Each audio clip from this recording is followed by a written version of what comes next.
মংপুতে রবীন্দ্রনাথ, মৈত্রেয়ী দেবী, পর্ব 10।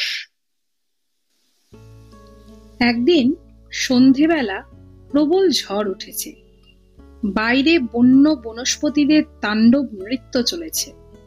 কাচের ঘরের জানালা বন্ধ করতে ঢুকে দেখি স্তব্ধ হয়ে বসে আছেন বাইরের দিকে চেয়ে। বললেন, কলমটা দেবে? পরের দিন সকালে যথারীতি ঘন্টা বাজল। ছুটলুম সবাই। পড়ে শোনালেন নতুন কবিতা, অধীরা। চির অধীরার বিরহ আবেগ দূর দিগন্ত পথে, ঝঞ্ঝার ধ্বজা উড়ায় ছুটিল মত্ত মেঘের রথে। দ্বার ভাঙিবার অভিযান তার বার বার কর হানে, বারবার হাঁকে চাই আমি চাই ছোটে অলক্ষ পানে। এ কিন্তু তোমার বেথুনি স্কুলের বেনি দোলানো অধীরা নয়, তা বলে দিতে হবে না তো বোকাদের জন্যে। কাল ঝড়ের প্রলয় মূর্তির দিকে চেয়ে চেয়ে মনে হচ্ছিল এই বিশ্ব প্রকৃতির মধ্যে এক চঞ্চলা অধীরা ছুটে চলেছে।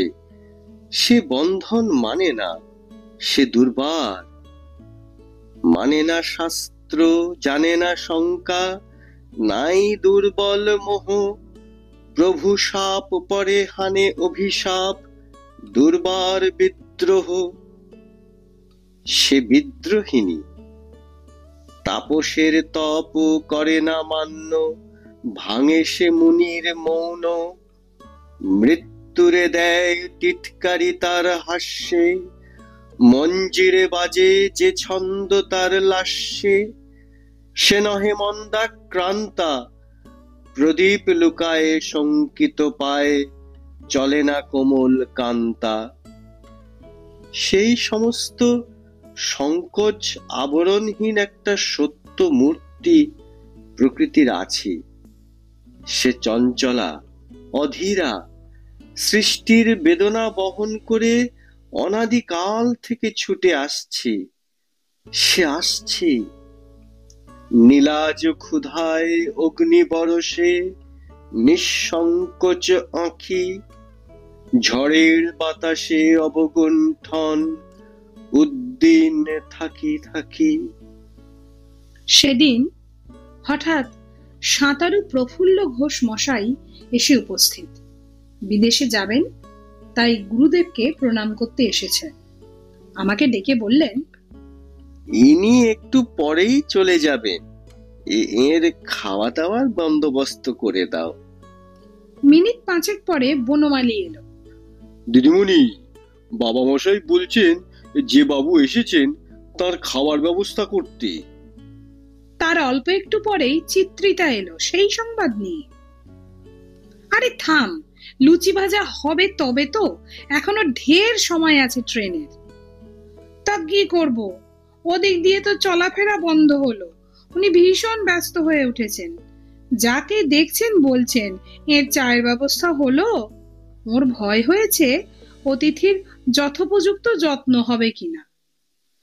কারো আসবার কথা হলে সে কোথায় থাকবে, কি ব্যবস্থা হবে, তা সর্বদা তাঁর চিন্তার বিষয় ছিল। অতিথির সব রকম সুখ স্বাচ্ছন্দ্যের দিকে দৃষ্টি ছিল সজাগ। অন্য সকলের উপর ভার দিয়ে নিশ্চিন্ত হয়ে ভুলে থাকতে পারতেন না। সে সময় কয়েকদিন থেকে এখানে অমুক বাবুর আসবার কথা হচ্ছিল, তাই নিয়ে কদিন তুমুল আলোচনা চলেছে। ইতিমধ্যে সেই ভদ্রলোকের পাঠানো কতকগুলি গানের রেকর্ড এসেছে। বসবার ঘরে সন্ধ্যেবেলা সবাই মিলে বসেছি। উনি বললেন, বাজাও, শোনা যাক রেকর্ড। কিরকম লাগলো তোমাদের? হয়তো খুব ভালো। মিউজিকের আমি কি বুঝি, কিন্তু আমার ভালো লাগে না। গানের অদ্ভুত কথাগুলো মনকে বাধা দিতে থাকে, আর অত ওস্তাদি তো আমার সহ্য করাই শক্ত হয়। মন যখন সুরের মধ্যে ডুবতে চায় তখন এই সব আধুনিক কাব্যরীতির অদ্ভুত অদ্ভুত অর্থহীন শব্দ সমষ্টি যেন তালভঙ্গ করে। আপনার গানের এক লাইন এখান থেকে নিয়ে আরেক লাইন অন্যখান থেকে নিয়ে জুড়ে তো এইসব গান, কি দরকার? 3 খণ্ড গীতবিতান হাতের কাছেই তো রয়েছে, সে কি যথেষ্ট নয়?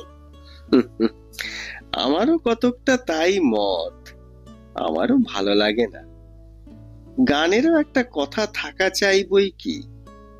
যত সিম্পলি হোক, তবুও এমন একটা মেসেজ যা সুরে লীলাময় হয়ে প্রাণের মর্মে এসে লাগবে। মরিল মরে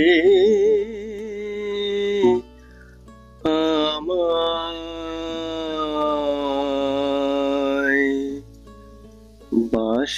বাঁশিতে ডেকেছে কে।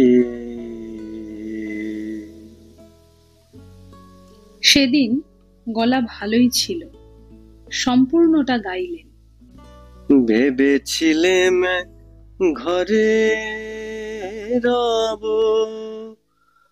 কোথাও যাব না।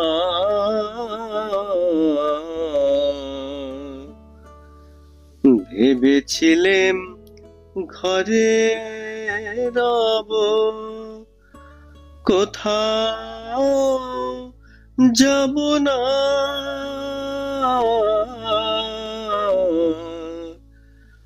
ওই যে বাহিরে বাজিল